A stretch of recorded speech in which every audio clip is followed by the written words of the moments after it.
স্বপ্ন কি ওই আপনি আমি যেটা স্বপ্ন দেখি, যে স্বপ্নে দেখলাম বিমানের মালিক হচ্ছি, স্বপ্নে দেখলাম অনেক জিনিসের মালিক হচ্ছি, অনেক জায়গায় গেছি, আপনার আমার স্বপ্ন মিথ্যা হতে পারে, আপনার আমার স্বপ্ন মিথ্যা, কিন্তু নবীদের স্বপ্ন ওই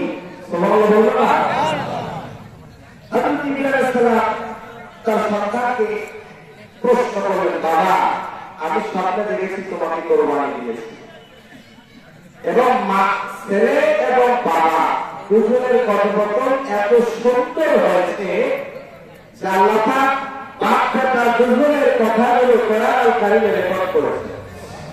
আরেকটু করে বলুন আল্লাহ রাব্বুল আলামিন বলেন, ফালাম্মা বালাগা মা'আহু সা'য়া ক্বালা ইয়া বুনাইয়া ইন্নী আরা ফিল মানাম আন্নী আযবাহুকা ফানজুর মাযা তারা ক্বালা ইয়া আবাতি ইফআল মা তু'মার সাতাজিদুনি ইনশাআল্লাহু মিনাস সাবিরিন।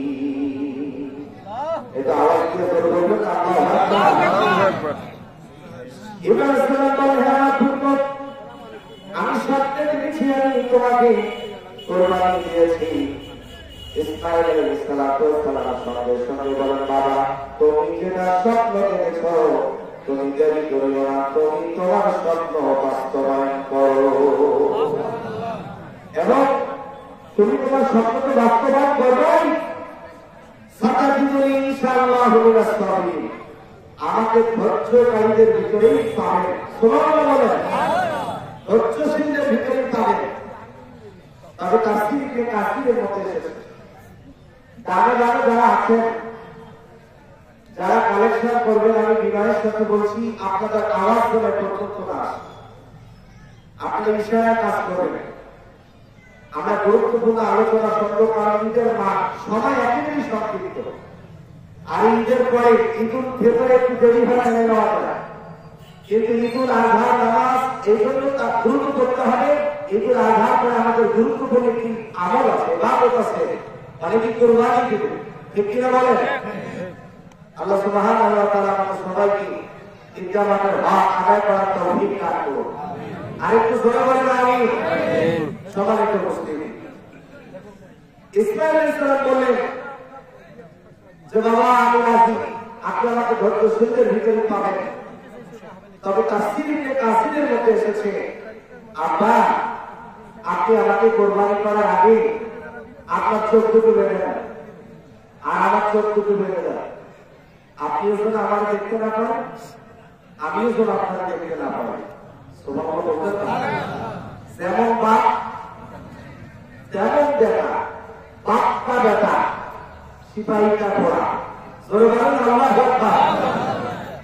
আর এখনকার ছেলেদেরকে যদি বলা হয় বাবা তুমি একটু যাও তো রঞ্জু আমার জন্য একটু ওষুধ নিয়ে আসো,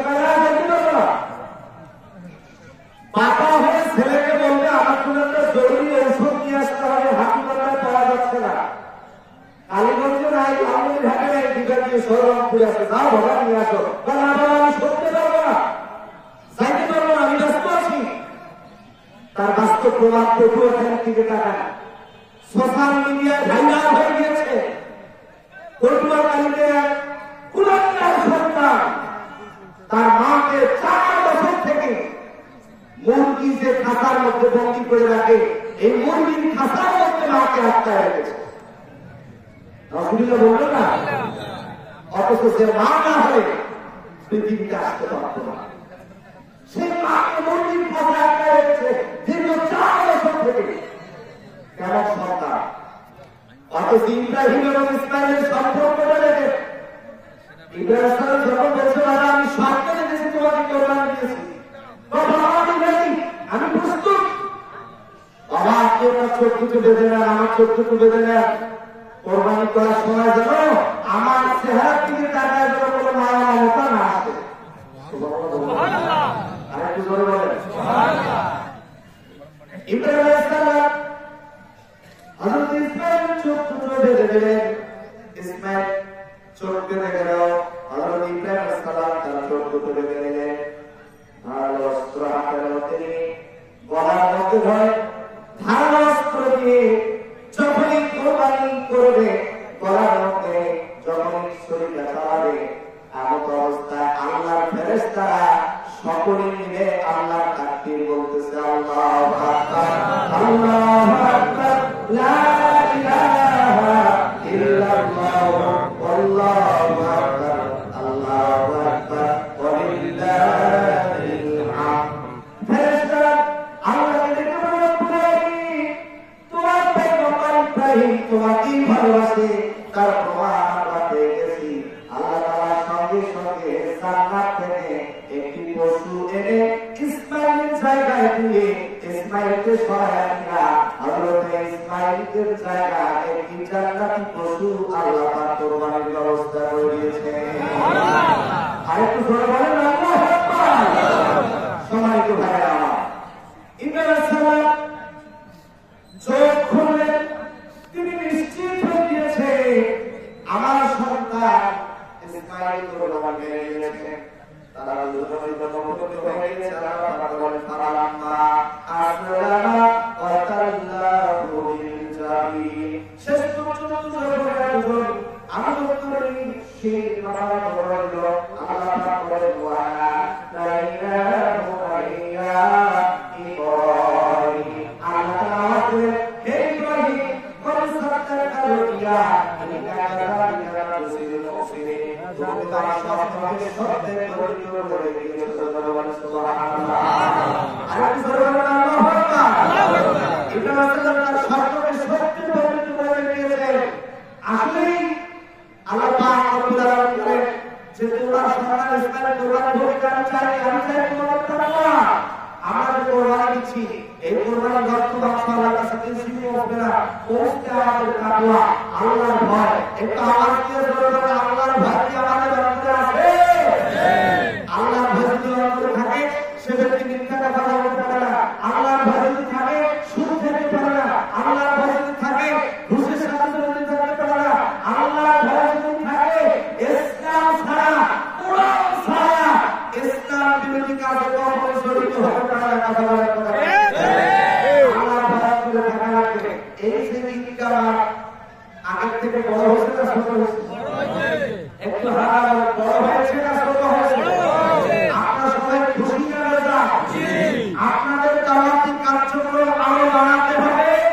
আশেপাশে যত ছোট ঈদগাহ আছে, এই যে আশা দেখলাম সর্বোচ্চ করে হচ্ছে না 100 মানুষ। কত মানুষ? 100 মানুষ কি ঈদের নামাজ পড়াচ্ছে? এটা কি ঈদের নামাজের কোন সদস্য? ঈদের নামাজের সুন্নাত হলো প্রশস্ত ময়দান হতে হবে, খোলা ময়দান হতে হবে। আর আমরা একটা জামাত, আমরা কোনো জামাতে যখন এক সেকেন্ড নামাজ পড়বো, তাদের নামাজের সমস্যা আছে, তাদের মানসিকতা চেঞ্জ করতে হবে। আপনাদের দাওয়াতি কার্যক্রম আরো বাড়াতে হবে। বর্তমান জায়গা জামাত আছে এখানে, আরো ডাবল জামাত হোক, আমরা চাই কি চাই? প্রয়োজন হয় বাপ্পাসী সেতু জমি আছে, আর ভাই টাকা না থাকতে পারে, সাহস দেন। ইনশাআল্লাহ যদি আপনারা দোয়া করেন, দেখবেন বাপ্পাসী আমার বাড়তেই থাকবে। ইনশাআল্লাহ বলবেন না? ইনশাআল্লাহ। তাকে বামের দুর্নীতি বেড়েছে, লোক জায়গা দেওয়া যায় না, তবে সমস্যা একটা আছে। এটাকে আমি বলবো, এটা গোপন কথা, ওরা বলতে চাচ্ছি না, তারপরে বলি। এই যে দেখেন, আর 1 মিনিট বাকি আছে। কয় মিনিট? 9টা বাজতে 5 মিনিট বাকি, মাত্র 1 মিনিট বাকি। মাইকে ঘোষণা হয়েছে, প্রচার প্রচারণা হয়েছে যে সকাল 9টায় ঈদ আজহা নামাজ অনুষ্ঠিত হবে। দেখেন, আপনারা পেছনে দিকে দাঁড়িয়ে দেখেন, মাঠ এখন পরিচিত হবে, রাস্তায় যত মানুষ দেখা যাচ্ছে, আমার ভাই মাত্র আসতেছে। একদম যে সময় নামাজ শুরু, ওই সময় এসে আপনারা বসেন। ঈদগাহ আমাদের একটি বিষয় আছে, ওইটা আপনাদের কাছে আমরা আজকে কোনো লম্বা সময় নেব না। মাইকা বেঁধে দিয়েছে, আপনাদের কাছে ব্যাগ চলে দিয়েছে, আর বিভিন্ন পর্যায়ে কালেকশন আছে, মসজিদের কালেকশন আছে, মাদ্রাসার কালেকশন আছে, ঈদগাহ কালেকশন, এরপরে ইমাম, এরপরে বিভিন্ন কালেকশন আছে, কালেকশনটা শেষ হলে আমরা ইন্টারনেট আওয়াজ করে দেবো।